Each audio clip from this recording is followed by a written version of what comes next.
So how do PIM solutions support the product data journey? Well, let's start off with what is the product data journey? And the way I like to describe the product data journey is a lot like the movement of goods, right? If we think about anything that you buy off the shelf, it starts out as coming from a source, right? It starts out as raw materials that are ripped out of the ground. Something is done with them. They're then packaged and shipped to some location, either directly to your doorstep or to a store in which you can go pick them up and then consume them. And that can be anything. That could be anything from clothing to food to furniture. It doesn't really matter. But if we were to draw that same parallel in product data, data goes through its own supply chain process. So it starts out at its source as raw data, and sometimes not so raw data. But if we think of it as just sticking to the source, data comes from various sources. So a PIM in this instance is coming in and allowing me to collect my product information from various sources. What are those sources? Well, those sources can be my ERP, as an example. It's like the most obvious, right? Because it has basic product information management in order to facilitate the purchase and sale of a product. It could be data that I receive from a supplier. It could be data that I receive through a portal that my suppliers log into and upload data from, or upload data to, and I download it from. It could be, a data catalog. It could be a data pool. Things like the GDSN or Global Data Synchronization Network.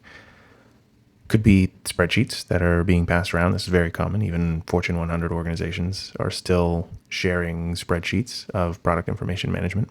But it's just a ton of various sources that have information that is going to be pertinent to packaging up and shipping that data to various channels or downstream consumers so that that data can then be used for either facilitating the sale of a product or finding information about a product, right? Both of these things are very important.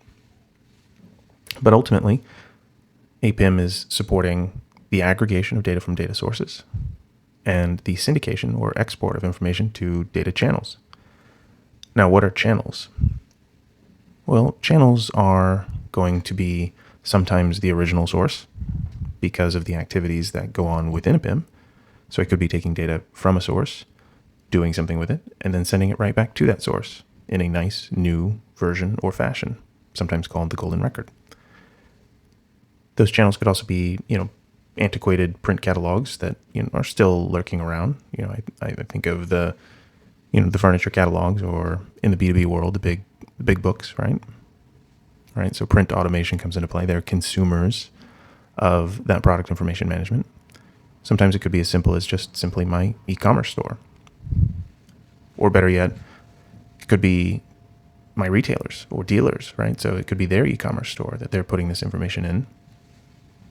Various marketplaces, Amazon as an example, it's kind of a captain obvious one.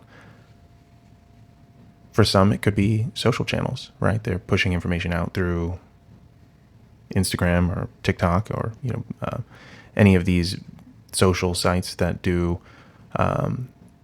any type of sale of a product or support the sale of a product.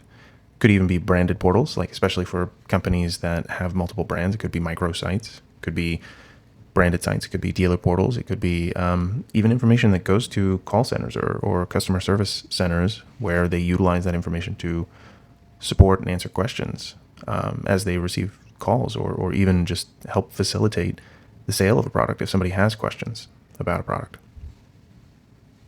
So ultimately, my data is coming from the raw material, the raw sources. Something is happening to it, and then it's going to various channels. Seems simple enough, right? But that journey is actually very complicated, because if we think about it, there are pain points at both the data source and the data channels. And PIMs are kind of the glue in between those two to make the chaos somewhat organized. Because if we look at just data sources as an example, what chaos could exist there? What pain points exist at my data source. It could be very simple, right? My product information is just not complete. I have information that my channels want that I don't know where it should go in any of the sources. I have channels that are asking me for marketing descriptions. I don't have any places in my ERP to put a marketing description. As a matter of fact, my description is only 50 characters long, and I can't go longer than that. Well, there's a pain point right there. I can't give you more than 150 characters, and you're trying to send that description to Amazon, and Amazon is like, what is this? This is not a description, right? It's something basic, something simple. But, if we take that a step further, I'm getting information from data sources and I'm getting duplicate information, or I'm getting conflicting information, or I'm not getting all of the information. I'm identifying missing information, right? So the PIMs are helping me collect, organize, analyze, and qualify data from various sources, right? So the PIM is there to support it, create order in the chaos of the collection of that data. Because now let's say some of those red flags go off, right? I'm missing information, or I have duplicates, or the information is conflicting. Well, who fixes it? Well, that's what PIMs help with, right? That's what product information management systems are there to help with. Add order to the chaos so that people are alerted about data errors, missing information, conflicting data, and they're making choices and decisions and fixing data. Or better yet, they're enriching that data, right? They're enriching it with digital assets, or they're enriching it with product specifications, or they're organizing and preparing it for a campaign launch of some sort, and then ultimately preparing it for channel management or channel syndication. So that's one side of the house. Those are the pain points for the product data journey at the data source, right? Conflicting information, organizing it, getting it in order, getting it sanitized, cleaned, validated, approved, all of that. And how do I deal with the outliers? And how do I even report on that, better yet? Now let's think about the channels. So if I do get all my ducks in a row, and I get all that information into my PIM, and I have a golden record, so I've deduplicated everything, and all of my data is perfect. Well, it's only perfect in my organization. The moment that I send that data out to downstream systems, to my external channels, maybe it's not correct. For instance, if you classified the item in a certain category, let's say you've said, okay, this is a laptop that includes mice and a keyboard, right? Or an additional keyboard and a case or something like that, right? And you said it's a laptop. Well, if you were to send that to an external marketplace, many of them may not say that that's a laptop. That's actually a bundle, and that needs to go into laptop bundles. So now we have problems with our classification. So I can't send my various marketplaces my classification. I have to send it, with their classification.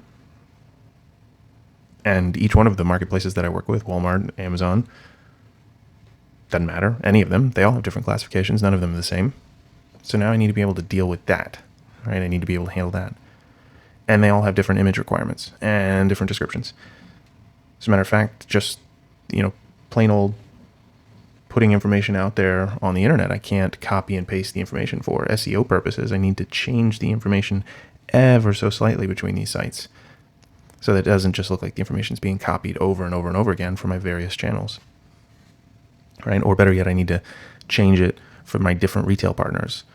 Each retail partner wants a different tailored experience. So I can't just sit there and say, here you go, you get the cookie cutter information that I've got for everybody else, right? Because that is now a problem with the enrichment of the information. So not only did we have problems on getting it, but now we have problems on the enrichment and syndication of it. So a PIM supports the product data journey by allowing me to have variations of that information and identifying when are certain variations of that information needed.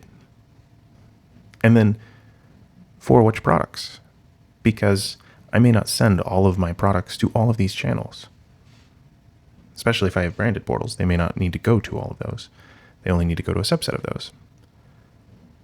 So ultimately, a PIM, or Product Information Management System, is going to support the aggregation of information and all of the pain points that come with trying to get that information together from various people and various systems, allow you to package it up, and then ship it out to all of the consumers of that information in the various ways that they want it.